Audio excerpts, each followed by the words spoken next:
had so many really.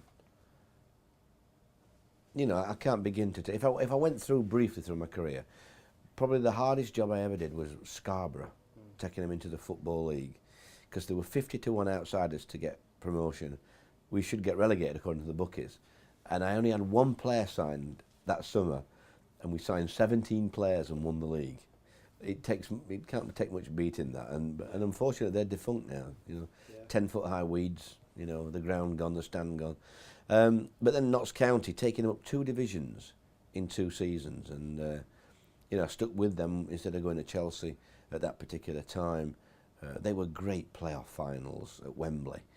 One of my ambitions was to go to Wembley, and I did it twice at Notts County. You know, I went to Torquay, as we've said, and back up to Huddersfield. Huddersfield at Wembley. Hadn't been since 1935. The fans loved it. We won again in the playoffs. And then you know, I managed to go to Plymouth, Sheffield. You know, Plymouth. I went to. They'd never been to Wembley. To win the playoffs and go up through that was special.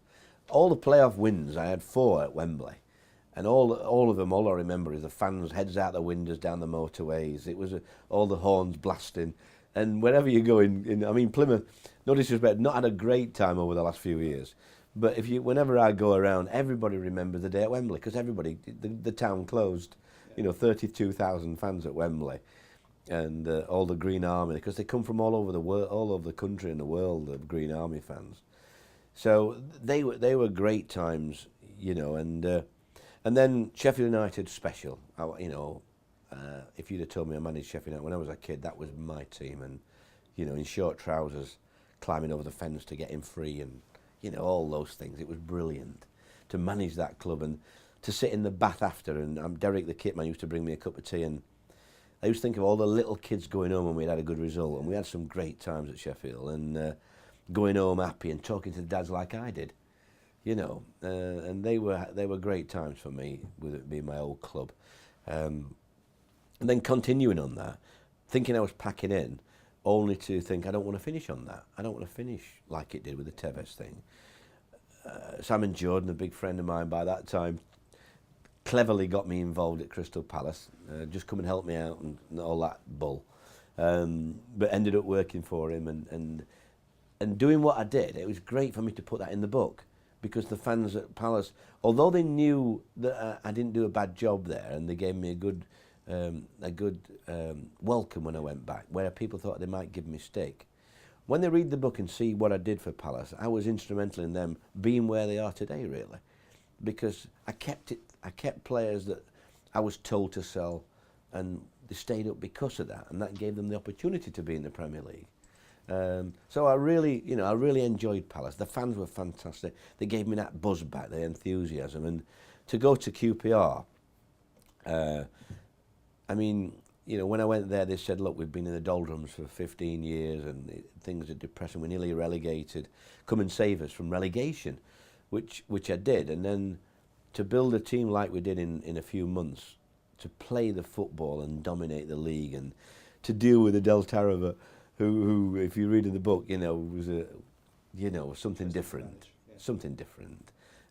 To completely go against everything I've thought about in management, to do with that, probably gave me more satisfaction than anything else, because I had to change so many of my principles, but I knew it was right.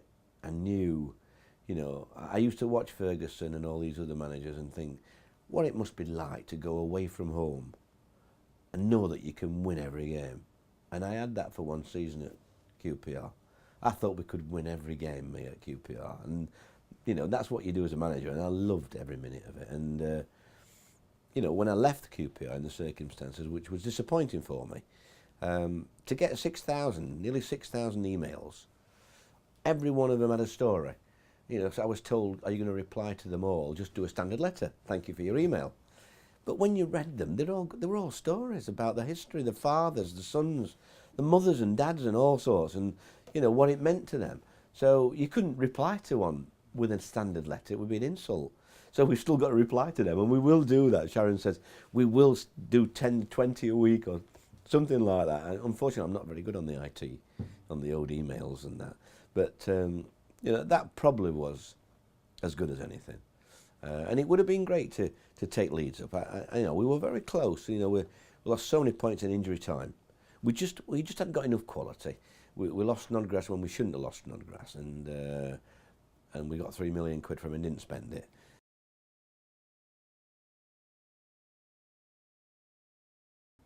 I think for not going up, I think a lot of it was down to Snodgrass wanting to go so late on in the window, really. And if he hadn't have gone, I think we'd have walked it. Yeah. You know, as a little a thing as that, we never quite had the pace and the ability that he had, because you can't buy your Snodgrass. It's all right getting £3 million, but if you don't spend it, it's not going to help you really.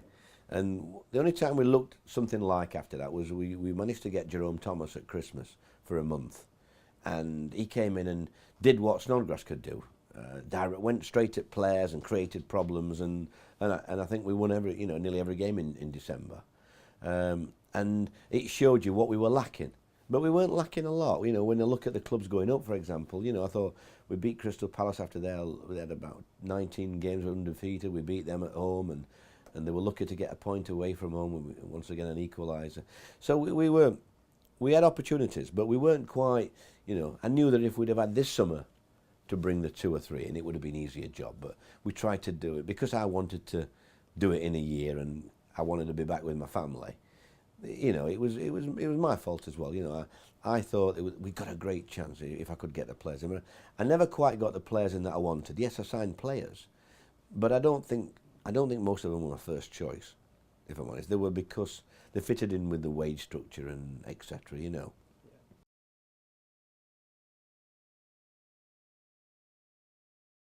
Well, I don't have a relationship with Mark. I don't have a relationship with many managers. I don't think you do really. I think you have 1 or 2 managers that you might speak to a little bit more. But I think we're all on our own really. We all know we have to look after ourselves, and that's how management is. You know, it's a lonely job at times, and that's why your family's important. But no, I think when you leave a club, you always look who comes in. You know, things like that are always usually decided before you leave the club. And I've been in the other situation, you know, where I've taken over from managers as well. So, you know, it is difficult, but and you don't enjoy when you get the sack. I don't think any manager enjoys that, but you have to move on.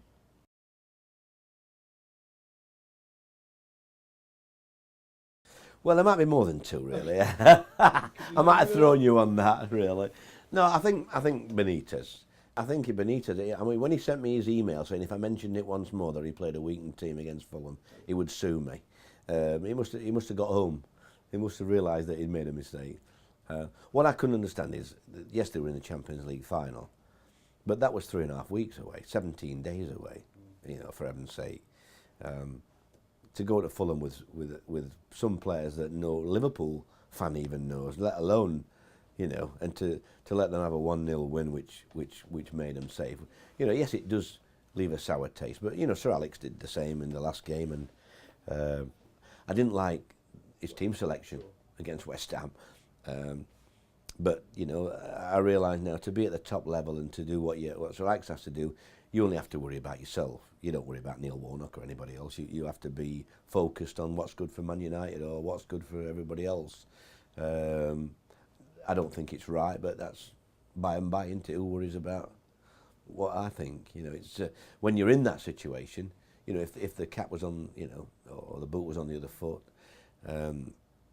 it's difficult to accept. You know.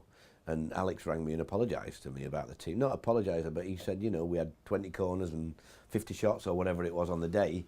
But as I said to him, you know, when West Ham picked the team sheet up and there were no Ferdinand or Rooney or Giggs or you name it, it's got to give you a big lift.